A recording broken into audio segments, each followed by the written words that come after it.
Que Dieu nous bénisse. Que Dieu nous bénisse. Nous allons rapidement prendre nos Bibles.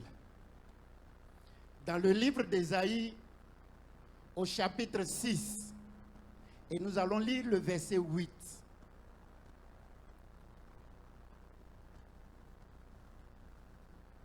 Ésaïe 6, verset 8.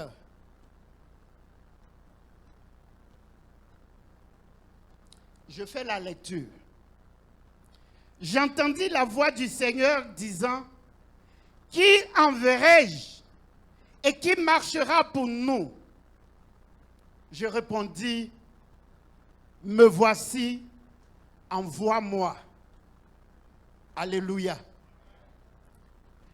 Et lorsque nous prenons le livre de Jean, alléluia, Jean chapitre 13, le verset 17, il est écrit, « Si vous savez ces choses, vous êtes heureux, pourvu que vous le pratiquiez. » Dis Amen. Veuillez vous asseoir dans un esprit disposé et que Dieu nous conduise. Seigneur, il t'a plu de dire à ton serviteur que ce matin, tu utilises, Éternel mon Dieu, le canal que je suis pour parler à tes enfants. Père, tu sais que je suis vide, je ne sais rien, je ne peux rien, mais je prie que ta grâce m'accompagne et que ta faveur me dirige et que ton onction surabonde sur ton peuple. Dis Amen. Voici le prophète Ésaïe. Il dit au chapitre 6 de son livre et au verset 8, « J'entendis la voix de l'Éternel. » Et Dieu dit, « Qui enverrai-je » Et Ésaïe répond, « Me voici, envoie-moi. » Et quand nous lisons Jean, au chapitre 13, verset 17, Jean dit, « Si vous savez ces choses, vous êtes heureux, pourvu que vous le pratiquiez. » Dis Amen. Ésaïe nous fait comprendre que l'Éternel a un besoin. L'Éternel demande, « Qui enverrai-je? Qui enverrai-je » Oui, bien-aimé, aujourd'hui, cette question, cette même question est d'actualité. Voyez-vous, Ésaïe est un prophète. Et il est un prophète intransigeant. Son livre est divisé en 3 parties. Ce livre-là parle de l'exil. J'allais dire avant l'exil. Et l'exil, du retour de l'exil.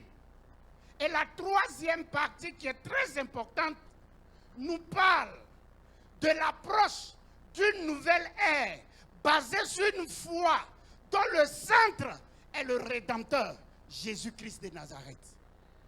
C'est ce prophète-là qui nous dit, l'Éternel pose une question, qui enverrai-je? Et lui il dit, me voici, envoie-moi. Bien-aimés, quand nous regardons la situation de nos nations, quand nous regardons la situation de nos zones missionnaires, quand nous regardons la situation de nos secteurs, de nos districts, de nos cellules de prière, aujourd'hui, cette question est d'actualité. Qui enverrai-je? C'est une question pour toi et pour moi. Le Seigneur cherche quelqu'un sur qui se baser pour faire son œuvre. Le Seigneur veut utiliser un canal pour faire son œuvre. Et je vous lisais le livre de Jean, son chapitre 13, et je disais ceci, qui est écrit dans la Bible. Si vous savez ces choses, vous êtes heureux pourvu que vous les pratiquiez. Bien-aimés, quand en 2001, je faisais mon entrée dans cette église, ce verset était écrit là, en noir sur blanc. Jean 13, verset 17. Jean, on le sait, a été un disciple de Jésus-Christ de Nazareth. La Bible même dit que c'était celui-là même que Jésus aimait le plus. Lorsque Jésus était sur la croix, c'est à ce disciple-là, il a dit, mère, voici ton fils. C'est à ce disciple-là, il a dit, fils, voici ta mère. Et quand nous prenons le livre d'Apocalypse, ma Bible dit que c'est ce monsieur-là, ce disciple-là. C'est à lui que la grâce a été faite pour voir qui avait le monopole, qui avait le droit d'ouvrir ce livre-là. Dis Amen. Et donc quand l'intransigeant prophète nous dit, qui enverrai-je? Il veut nous parler du serviteur de Dieu. Gloire à Jésus. Mais il nous parle aussi des difficultés qu'on a résumées ici, que le serviteur de Dieu a résumé dans une phrase simple, la croix. Il nous a toujours dit que le message de la croix, qu'il neige, qu'il pleuve, qu'il fasse chaud ou quoi, c'est ce message-là qu'il a pour nous. Bien-aimés, ce matin, le thème que je voulais partager avec nous s'intitule « Quand la pratique de la croix conditionne notre vrai bonheur ». Quand la pratique de la croix, j'allais dire, je suis en train d'exagérer, parce que la croix en elle-même, c'est une pratique, alléluia. Mais je dis et j'insiste, quand la pratique de la croix conditionne notre vrai bonheur. Jean dit, si vous savez ces choses, vous êtes heureux, pourvu que le subjonctif employé avec le cœur ici insiste pour dire que nous ne pouvons être dans des conditions meilleures que si nous pratiquons. Nous savons que nous devons servir. Nous savons que Christ a souffert et que dans notre service, nous allons souffrir. Mais est-ce que nous pratiquons? C'est en cela que je voulais nous dire. Je voudrais juste dire que le serviteur de Dieu doit avoir des qualités. Alléluia. Le serviteur de Dieu est un leader. Oh, bien-aimés, vous avez vu dans vos formations, les leaders de tout type, qui est cette personne-là dotée d'une capacité innée ou apprise pour conduire un peuple, une génération, une équipe, un ensemble à un objectif commun. Voici le leader. Alléluia. Gloire à Jésus. C'est ça le leader. Donc nous tous, vous et moi, responsables, nous avons pour mission de conduire ceux sur qui nous sommes établis pour les envoyer à un objectif commun qui est bon. Parce que je sais, je lis ton esprit en train de dire, on a connu des leaders qui ont fait ceci, qui font cela pour tuer. Ce n'est pas de ça que je parle. Je suis dans l'église et je me dis tout ce qui se fait ici est ce qui est bon. Donc je parle des bons leaders. Dis Amen. Je parle des bons leaders. En tant que bon leader, nous devons avoir des capacités.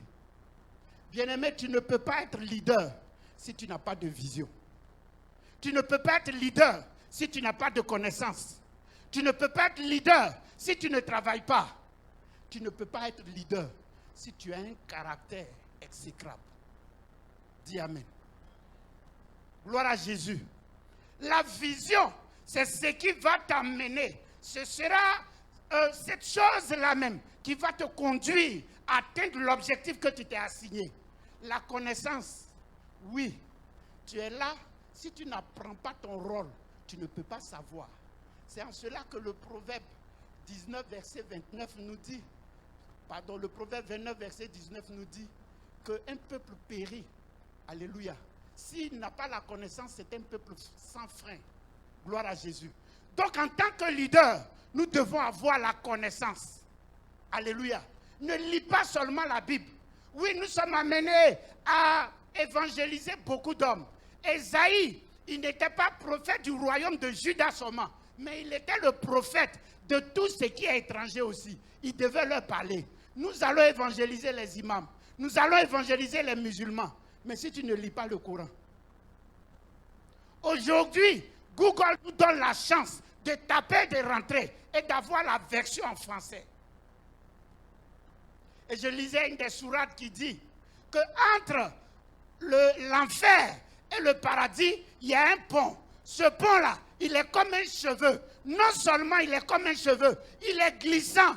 Non seulement il est glissant, mais il est très tranchant. Qui peut marcher sur un pont qui est comme un cheveu, qui glisse et qui est tranchant? Les gens ont besoin d'être rachetés.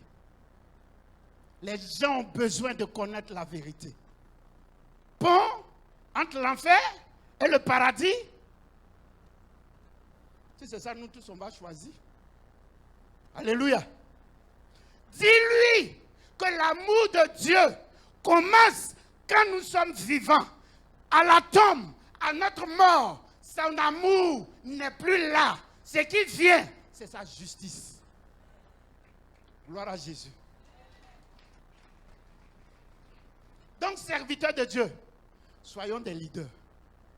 À côté de ça, ce que je veux dire, vous ne pouvez pas être un bon leader si vous n'avez pas un sens managérial. Alléluia. Suivez ceci. Donnez-moi 2 chaises, rapidement. Frère Godet, 2 chaises. On fait vite. Vite, frère Godet. Mon message n'est pas long, mais je voudrais qu'on prête... Ah, mets là-bas, mets là. Enlève, dépose. Écoutez-moi bien. Vous là, restez là. Je m'en vais, j'arrive. Vous avez compris? Considérons que je suis parti depuis 3 jours. Je reviens. Si c'est dans un magasin, dans une porte, oui, que j'ai mis ces 2 chaises, je suis revenu. Ça est là ou bien ça n'est pas là?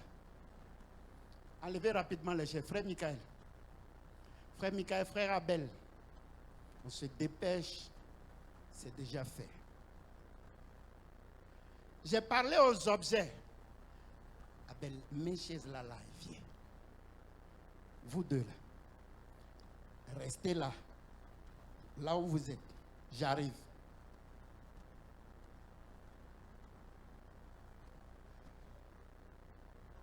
Est-ce que tu peux acclamer le Seigneur?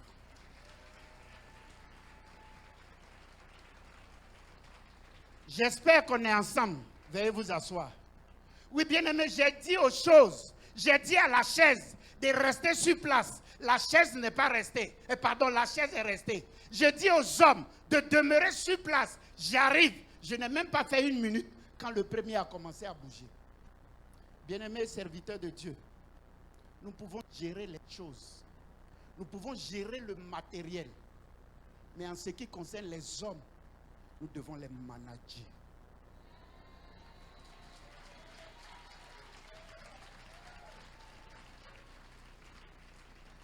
Il y a autre chose que j'aurais dit à Abel et à Michael qui seraient restés, même si je fais 72 heures.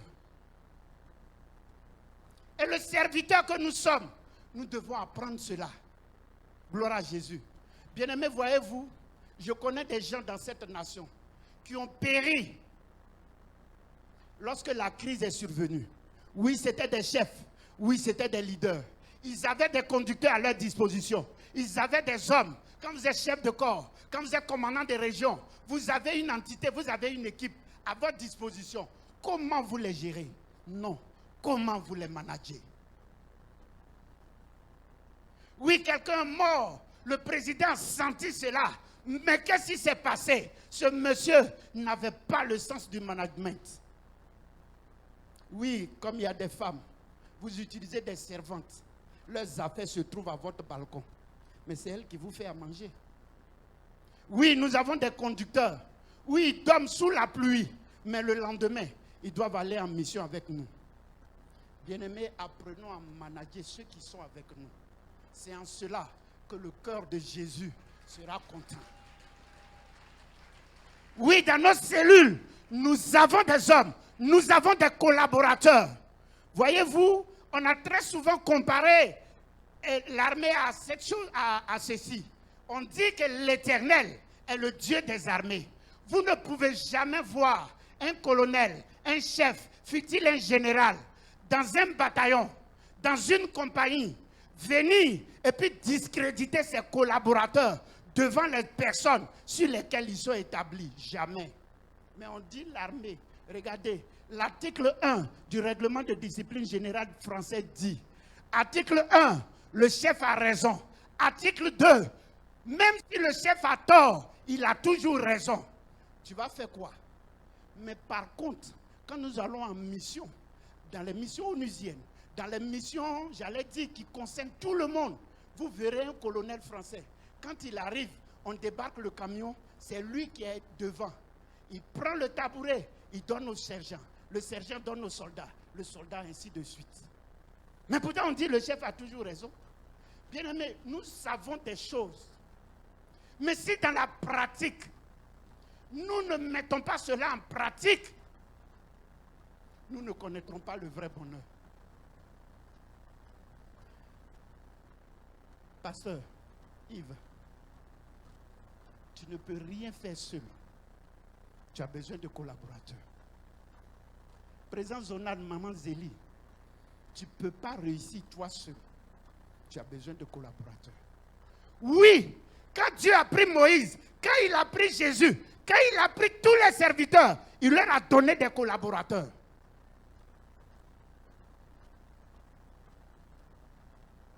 Moïse était en train de se perdre. Moïse tâtonnait. Moïse était épuisé. Jéthro s'est levé. Il ne fait même pas partie du groupe. Il a dit, mon fils, si tu continues comme ça, tu vas te casser le cou. Voici. Pasteur de secteur, en tant que pasteur de zone, nous avons besoin de vos conseils. Chef de district, les secteurs ont besoin de vos conseils. District, les ouvriers des cellules ont besoin de vos conseils. Nous tous, dans notre entièreté, nous avons besoin des conseils. Quelquefois, c'est Dieu qui utilise. Faisons attention. Dieu nous parle et ce n'est pas faux. Bien-aimés, on s'amuse très souvent parce qu'on croit qu'être serviteur de Dieu, être pasteur, c'est du yo-yo-yo. Oui, être pasteur, c'est aller se faire voir. Non. Non. J'ai connu le Seigneur ici en 2001. Gloire à Jésus. Je voudrais que tu saches en ce matin, moi qui suis devant toi, je me suis trompé.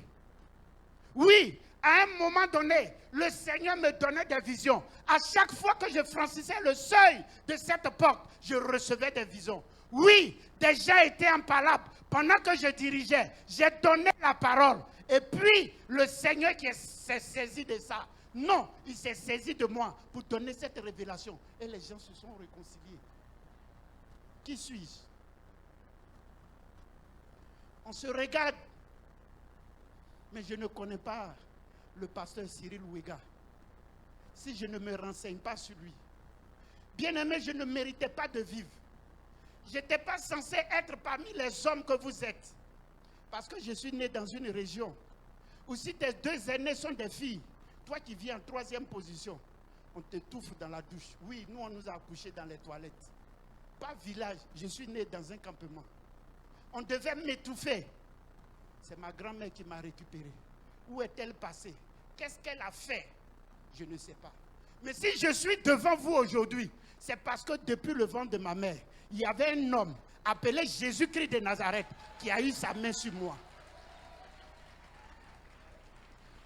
C'est pourquoi, oh, vous pouvez croire à tout. Oui, j'aboie, mais je ne mords pas. Je demande à une seule personne ici de lever le doigt et de dire entre lui, moi et Jésus-Christ de Nazareth que je suis méchante envers elle. Que je le jalouse. Qu'il a un palabre avec moi. Lève ton doigt. Je fléchirai genoux pour te demander pardon. Je fléchirai genoux pour te demander pardon. Je crois que nous sommes ensemble. Voyez-vous, quand j'étais très jeune et que je suis venu dans l'armée, le colonel Kwaku Nicolas, qui était un des premiers aides-de-camp du président de la République, Houphouët-Boigny, m'a fait appeler. Il a demandé qu'on lui apporte un sous-officier bien noté et d'un bon niveau. On m'a appelé, on m'a donné le message. J'ai commencé à travailler avec lui. 48 heures après, il m'a appelé et il m'a dit je veux que tu sois mon oreille et mes yeux.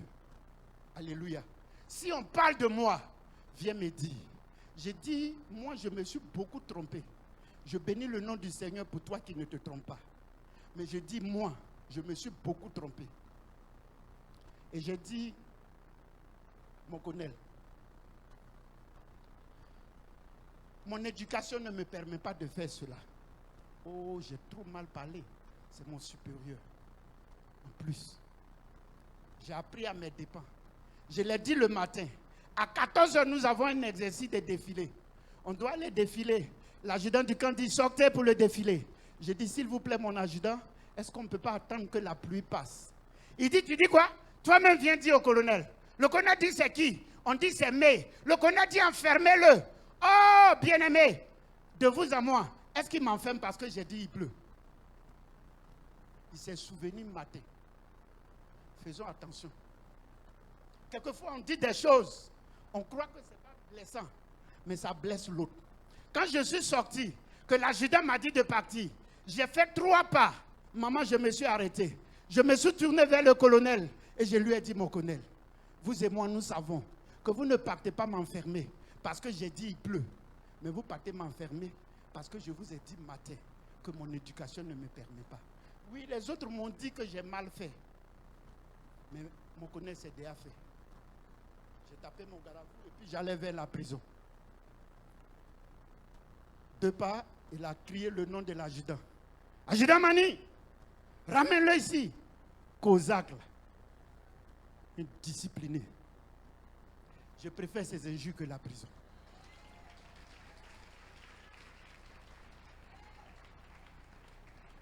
Mais regardez ce qui va se passer. Alléluia. Un moment, nous sommes en 90. Les soldats se soulèvent. Les soldats veulent réclamer quelque chose à la nation. Et je suis là, j'entends, ce soir-là, on va enfermer tous les chefs de corps. Frère Boiseau, le petit truc que la CUE fait dans les quartiers, en briques, en murs, voilà les niches. Alléluia. Ils vont enfermer les chefs de corps dans les colonels là. Ils vont les enfermer dedans. Je cours, je vais aux transmissions. C'est là-bas que se trouve nos trucs. Donc j'appelle. C'est sa femme qui prend. Maman, pardon. Passe-moi le colonel. Pardon. Fais tout passer moi le colonel. Oui, mais qu'est-ce qu'il y a? Qu'est-ce qu'il y a? J'ai dit, mon colonel, je ne sais pas ce que vous faites, mais quittez votre maison. Il était déjà 19h. Quittez votre maison. Ne dormez pas chez vous aujourd'hui. Le colonel a quitté sa maison, il n'a pas dormi chez lui. Alléluia. Et puis la nuit, minuit, les choses sont arrivées. On a attrapé tous les chefs de corps d'Akwedo. On les a enfermés. Sauf le colonel Kwaku Nicolas. Alléluia. Parce que moi, l'indiscipliné, moi, le bandit, je lui ai dit, mon colonel, malgré tout ce qu'il pensait de moi, je lui ai dit, j'ai sauvé sa vie. Gloire à Jésus. C'est ce que je suis. C'est ce que je suis. J'aboie, mais je ne mords pas. Gloire à Jésus. Si j'aboie, avance, tu vas voir que je vais remuer la queue.